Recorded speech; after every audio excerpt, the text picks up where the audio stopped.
Yo, what is up, guys? Today I'm doing the 5 things I don't like about my dad's Corvette. Starting off with number 1,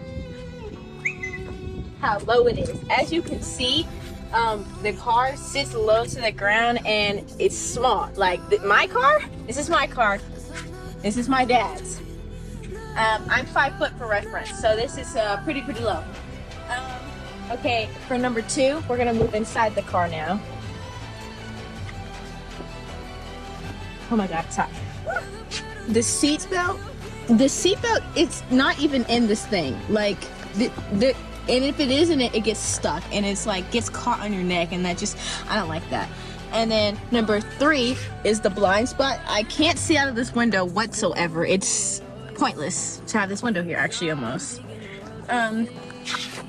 Number 4 is this clutch. Paddle shifters.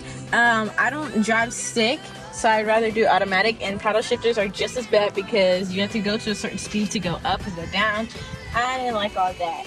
And then number 5 is the seat.